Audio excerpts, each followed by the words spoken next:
தென்காசி மாவட்டம் சங்கரன் கோவிலில் பெய்த கனமழையால் குளத்தின் நடுவே உள்ள மின்கம்பத்தில் பழுது ஏற்பட்டது. குளத்தின் நடுவே இடுப்பளவு தண்ணீரில் நடந்து சென்ற மின் ஊழியர்கள் பழுதை சரி செய்துள்ளனர். இதுகுறித்த கூடுதல் தகவலை செய்தியாளர் சுப்பிரமணியன் வழங்க கேட்கலாம். சுப்பிரமணியன், வணக்கம். மேலும் தகவல்களை சொல்லுங்க. சங்கரன்கோயில் மற்றும் அதன் சுற்றுவட்டார பகுதிகளில் விட்டு தொடர்ந்து பெய்து வரும் மழையினால் சங்கரன்கோயில் பேருந்து நிலையம் மேல்புறம் உள்ள குளத்தின் நடுவே இருந்த உயரமான மின்கம்பத்தில் 11 kV திறன் கொண்ட இன்சுலேட்டர் பழுதானதால் அப்பகுதியில் மின்சாரம் தடைபட்டது. இத்தகவல் அறிந்த சங்கரன்கோயில் நகர் உதவி மின் பொறியாளர் கருப்பசாமி தலைமையிலான மின்சார வாரிய ஊழியர்கள் சாக்கடை கழிவுநீர் கலந்து எப்பவுமே துர்நாற்றம் வீச காணப்படும் குளத்தில் இடுப்பளவு தண்ணீரில் இன்சுலேட்டரை சரி செய்யும் பொருட்களை கொண்டு சென்று உயரமான மின்கம்பத்தில் ஏறி உடனடியாக சரி செய்தனர்.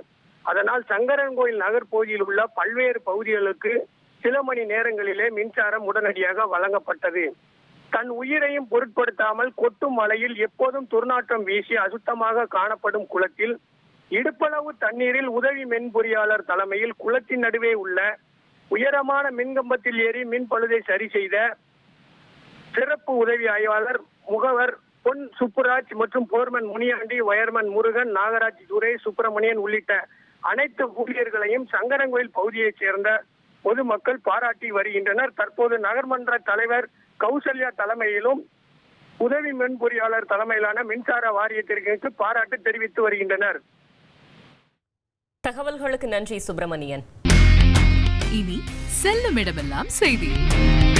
தந்தி டிவியின் வாட்ஸ்அப் சேனலை ஃபாலோ பண்ணினா செல்லருக்கும் இடமெல்லாம் செய்தி. இதோ QR கோட் இப்பவே ஸ்கேன் பண்ணுங்க, ஃபாலோ பண்ணுங்க.